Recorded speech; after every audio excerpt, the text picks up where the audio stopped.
Hollywood is a new Netflix limited series that was created by Ryan Murphy and his team. He's written some episodes, he directed like one episode or maybe more. And this movie is basically a revisionist history story like Quentin Tarantino in like Inglourious Bastards or Once Upon a Time in Hollywood, except a little bit more positive and lighthearted about what if Hollywood was more inclusive and more accepting earlier on. What if they made these steps to be more progressive and let other voices in? And it's something that you can aspire to be even now as well, instead of just saying, oh, it would have been cool back then. It's something that you can still pursue now. When I heard the concept of this show and when the trailer came out, I actually became really excited for it because it looked like my kind of show, something that was focusing on old Hollywood with some really great filmmaking, a really great cast, but at the same time it looked like it was going to have an engaging story with characters going through like the hypocrisies or the seediness of the behind the scenes stuff of old Hollywood and how maybe that can be reflected in today's Hollywood as well. But let's talk for a second about Ryan Murphy. He is the man who created this show. He started off like earlier on writing and directing some movies like Running with Scissors and Eat, Pray, Love.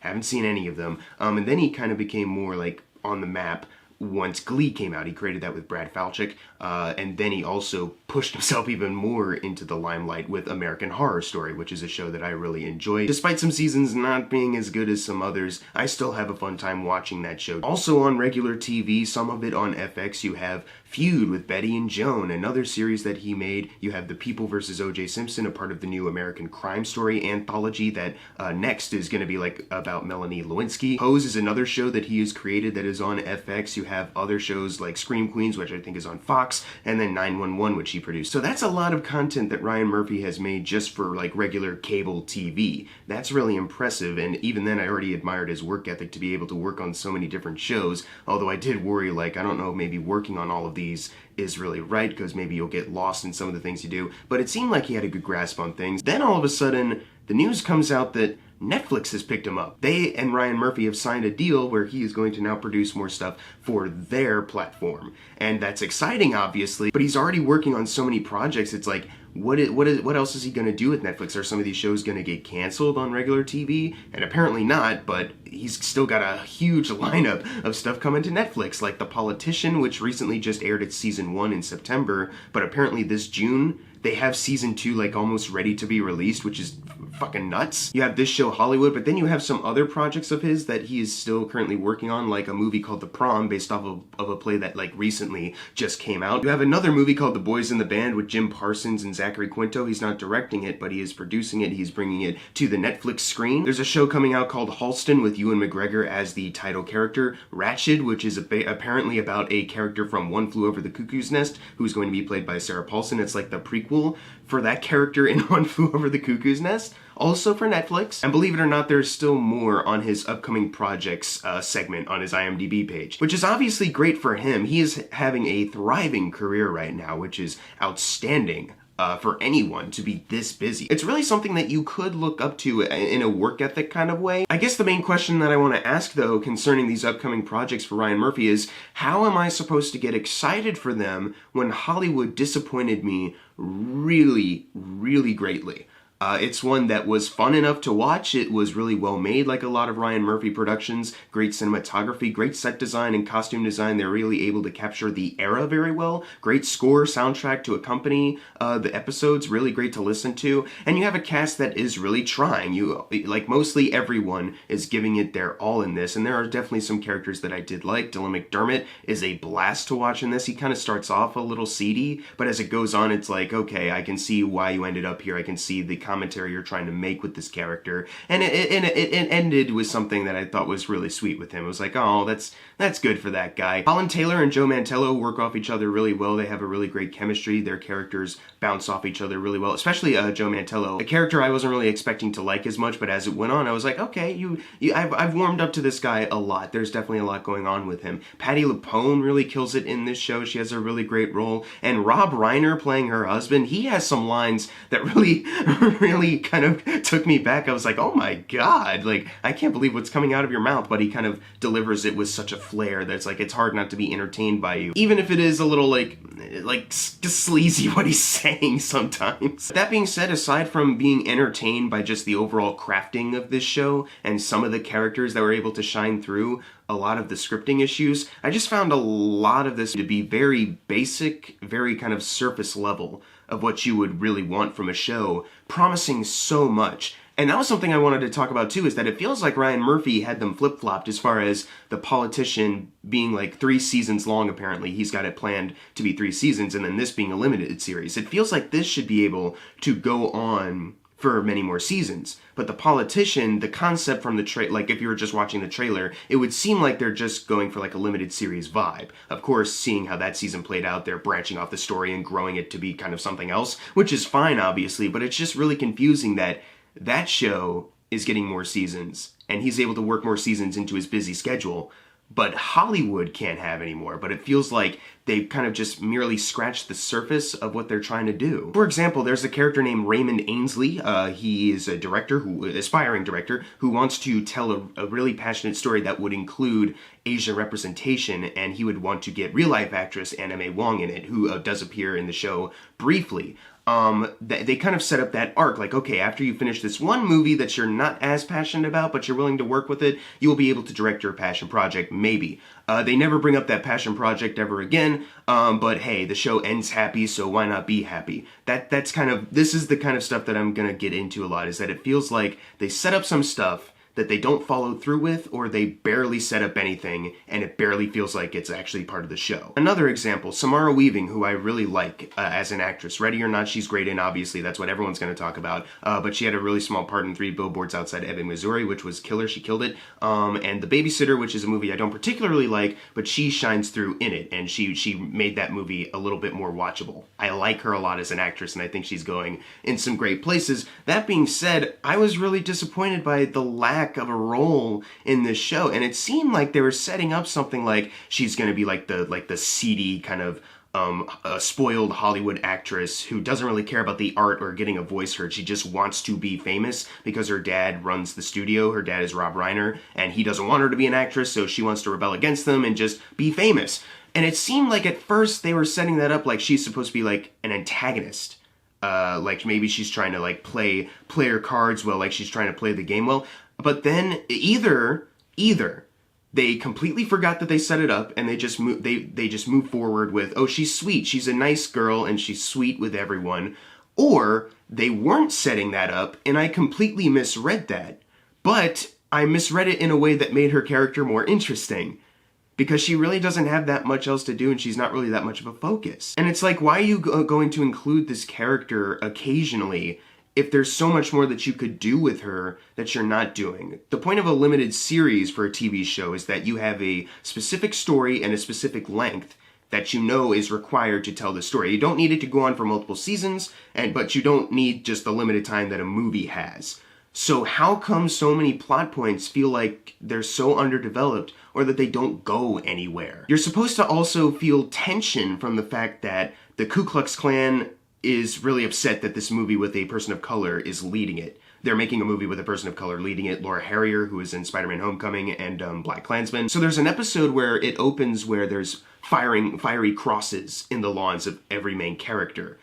And then you don't really see how else they're really affected by like the pressure of like, what if someone like runs up and like kills me just because I want to be in a movie? Like you don't really feel any tension that comes from that. It's a lot of, well, we showed that the Ku Klux Klan put crosses there, and we kind of discussed we're going to give you bodyguards, and then that's just kind of it. It doesn't really get you in the mindset of someone who is fearing for their life at this point, just for making a fucking movie. There's a moment where Laura Harrier gets a call from a racist, and it's almost, not that he's saying anything comical, but the structuring of it is comical, in the sense that she gets a call from Queen Latifah, who is ecstatic for her. She plays someone from Gone with the Wind, and she's congratulating her, like, hey, congrats for everything that's going on, you're gonna kill it in this role. And then she hangs up like, yes, I'm so overjoyed, this is awesome, nothing can go wrong. And then like a second later, she gets another call. It's like, hello, and it's a racist saying like the N-word and some really nasty things. And it's like, it's almost you almost expect it to be a pattern, like, well, I just talked to a racist, and then someone else calls congratulating her, and then it just followed up with like another racist. It's almost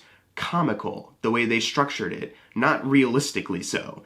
And hey, this whole show is revisionist history. They're not really trying to do anything that's like true to history. They can literally do anything at that point. But you know, some realism I think applies, and just having like a congratulatory call and then followed it up with, you're an N-word and like a racist call. It's like, it's not, it's just kind of hokey. Also, one thing that I wanted to mention is that I don't really think it thinks through its progressive nature in a way. Really just with one aspect of the show, and that's Archie Coleman, who Jeremy Pope plays, who, by the way, is probably my favorite character, aside from the ones that I mentioned earlier. Like, as far as the main cast goes, he's probably, like, my favorite, because he did a really great job acting in the character. You understood everything about him, and he has a nice arc. He writes a script about Peg Entwistle, who is someone in real life who jumped off the H Hollywood sign because of some troubles that were going on in her personal life. It was really depressing, really sad, obviously, and he really wrote a script about that, trying to fit into the Hollywood model, and they start auditioning for it, and it comes down to Samara Weaving and Laura Harrier, because, of course, why wouldn't it come down to the two core main characters? But the drama with this is that Laura Harrier is much more talented an actress and seems like she'd fit this role perfectly, but Samara Weaving is a safe casting choice because they don't want to risk putting a person of color in and not having their movie showed in Southern theaters. They're concerned about money too, but they want to be progressive, but the money aspect, there's a debate that goes on between different parties for like an episode. And really it's not even like a full-length episode. It's like the end of an episode and then like the first 2 minutes of the next one where they're like, hey, I made a decision, and then, you know what, fuck it, I changed my mind, let's be progressive. That's the... Once again, it's goofy how they structured some of this. But one thing that they never brought up in this debate that was solely just, do we do this for progressiveness, or do we just do it because we want to be safe and make money? They never bring up the fact that, you know what? Peg Entwistle is a real-life person. So if we cast a person of color to play her, would the family be pissed? Would we be accused of, like, whitewashing, but instead of, like, getting a white person to play a person of color, it's a person of color playing a white person? Or is there going to be like a backlash with that? How about we go with Samara Weaving playing Peg Entwistle, but Archie write another script that has Laura Harrier in the lead, where it's an original story. You know, I was expecting like maybe a debate like that. It's something that once again they could do an entire episode on, it feels like. You could stretch out that weird, really weird 7-episode structure, make it a little longer, make the best out of the story material, but instead they're just so narrow-minded on, hey, you either cast Camille because you're progressive or you're appealing to the racists, and there's no in-between of, well, Peg Entwistle is a real person, so we want to cast someone who actually looks like her. Or how about we make a movie that's based off of a real-life person who's African-American, so Laura Harrier can play her too.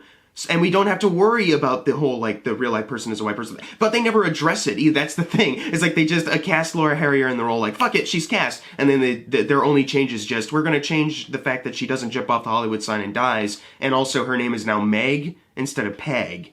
It's like, okay, how does this change the fact that it's still roughly following the true life story of a real life woman? You know, there's just a whole other debate that they could have had and could have had great discussions over between these characters' conflicting ideologies for the time that they didn't go for because they're just so focused on moving ahead. This feels like a show that they just wanted to get over with, so they kept it limited episodes. There's a lot of things that they set up that could have been interesting that fall by the wayside because they're like, come on, we gotta move on. Keep it very narrow-minded and very shallow. And this leads me to a thing that I had a problem with. Jim Parsons, he's very...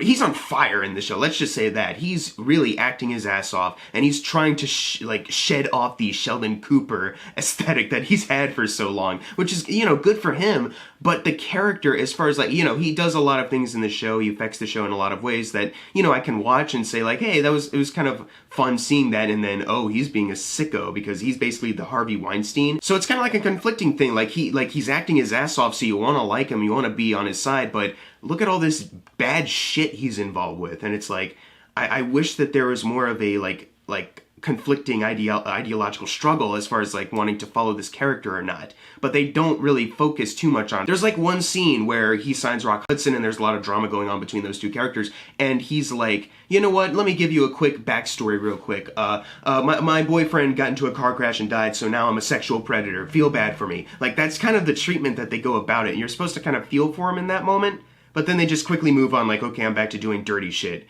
And then you're supposed to also feel that this character has changed near the finale because he just says that he has. And it's a character that I'd love to have more time with, you know? A character that you're infatuated by the performance of Jim Parsons, but you hate what he's doing. And they don't really give you that time or that conflict, really. It's just a lot of, well, now he's going to do some stuff, he's doing some bad stuff, and we're not really going to dwell on the character too much. Character work is something that I really appreciate in a lot of media. And this show, having a lot of great setups and a lot of great character moments doesn't really make for an overall great character. There's a lot of things that I think they missed the opportunity to do, and that's what disappointed me. They focus a lot on this character, Jack Costello, though. He opens the show, so you think he's going to be like the lead character for a bit, but then they kind of flip-flop throughout, and it's not really as clear who the main character is anymore. Jack Costello is really boring. I don't think the actor did a horrible job, it's just that a lot of times he was just kind of falling flat. Occasionally it would be like, okay, he's rising to the occasion. This is the wavelength that he should be on because everyone else is doing fantastic, especially with the limited material they're doing, and then he's just kind of like, dang it. It doesn't help that once again they just kind of state what his character is all about. I used to be in World War II and now I'm trying to find a new passion in life, and also here's my wife, now I have a wife. And we don't need to talk about how we met or how we're staying connected.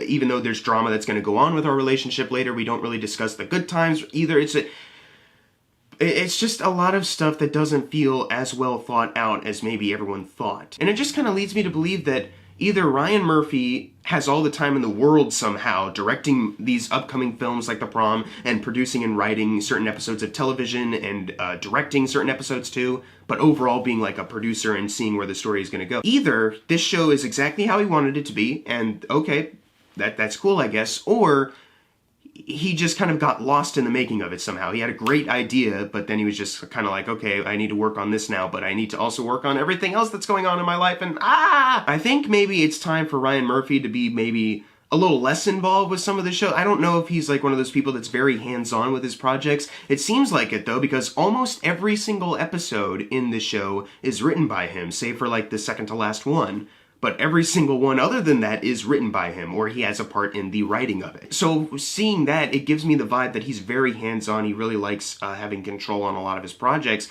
And I think maybe it's time to just kind of sit back and relax a bit. You know, do that thing that a lot of people do where they're like, hey, I'll produce this, but I'm not going to direct or write a single thing. But I'll join a meeting to help pave the way of the story or something like that. You know, it feels like maybe he just needs to take a step back and just let other people that are really passionate about the ideas that they have, and just let them run wild with it, because there's a lot that you could run wild with in this show that it seems like they just didn't care enough to really fully flesh out. There's a lot of aspects of this show that I was really entertained by, and there's a lot of stuff where I was like, yes, this is exactly the kind of show that I want to watch. But then something happens that just reminds me of, oh yeah, this is just kind of lackluster. Like at one point, Jack Costello and Claire, Samara Weaving's character, just hook up. And it's kind of like, okay, why? You know, other than they worked on a movie together and, you know, they're both attractive people. Why are they hooking up and then like immediately proposing like what feels like a week later? The last episode of this show is called A Hollywood Ending, and they go to the Oscars because their movie got a lot of nominations.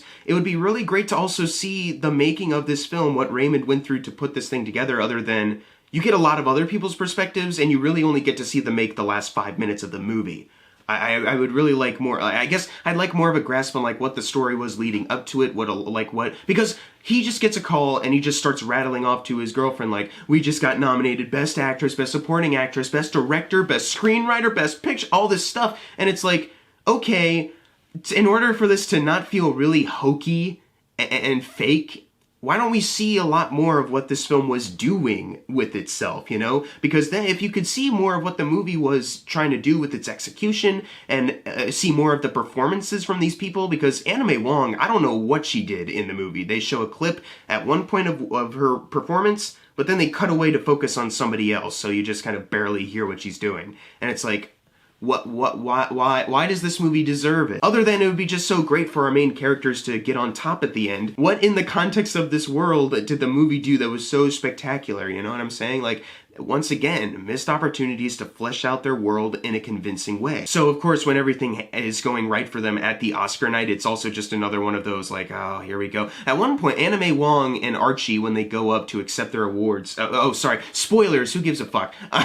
When they get up there, Anna May Wong, it cuts to an Asian family that's listening to her, and then with Archie, it cuts to an African-American man alone in, like, his hotel listening to it on the radio, and it's like, am I supposed to know these characters? Is that Anna May Wong's family, or is that just an Asian family that's just inspired that she won? In which case, there's got to be a way you can make it more clear. Like, can you show like multiple different people instead of just this one group? Especially with Archie, when they just cut to like the random black guy, it's like, who is this guy? Who is this guy that it's important for them to cut to during Archie's speech when they could just hold on Archie and let him talk? You know, they're saying a lot of great stuff up there on the stage. Just let it hold on them. Why are you cutting to people? Does this person know Archie? Did he mention this character earlier and now we're finally seeing them or something? What is the significance? I feel like it's just this is really empowering for African Americans around the world, around the country, and Asians around the country, at least the country. I don't think other countries care about the Oscars in America.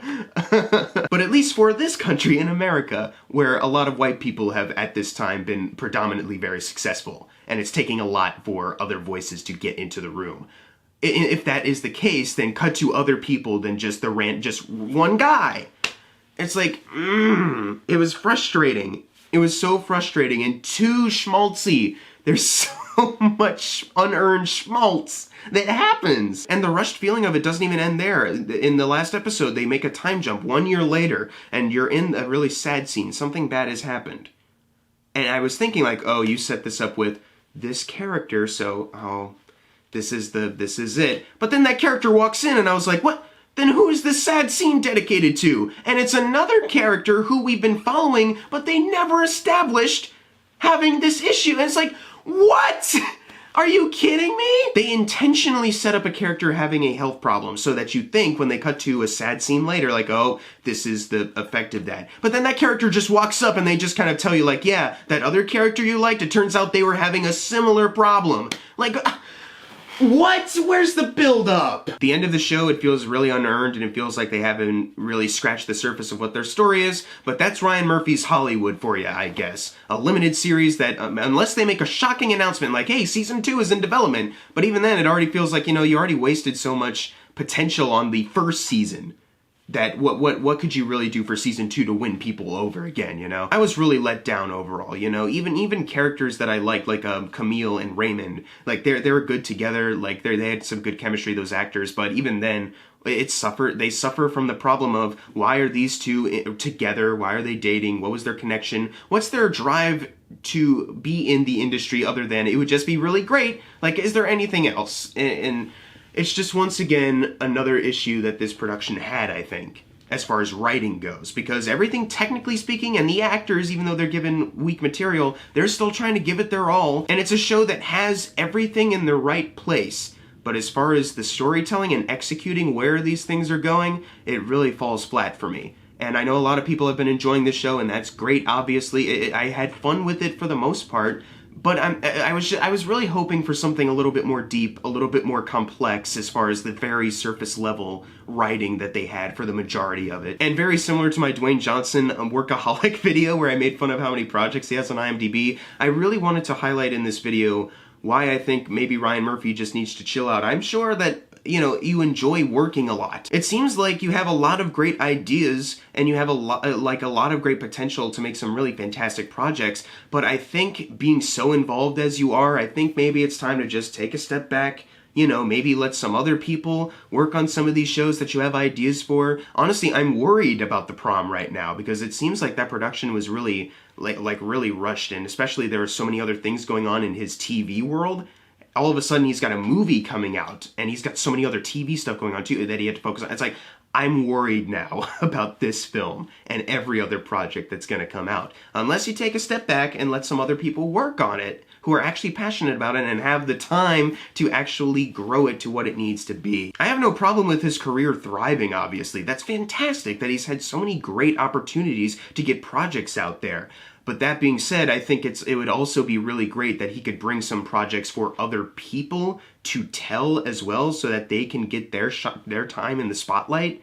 You know, there's a lot of people that probably be really excited to work on an idea that you have. So not everything, I think, needs to be helmed by you and a lot of episodes written by you and stuff like that. I get the sense that he's a very hands-on kind of producer. And if he's not, okay, fuck it, ignore this part of the video. But for the sake of bringing this video to a close, for the sake of putting a nice little bow on the end of this video and ending it properly, I would just really appreciate it if Ryan Murphy let some other voices into the room to discuss and make these projects like this show is trying to teach everyone around the world. So thank you guys for watching this video. I know I don't usually review TV.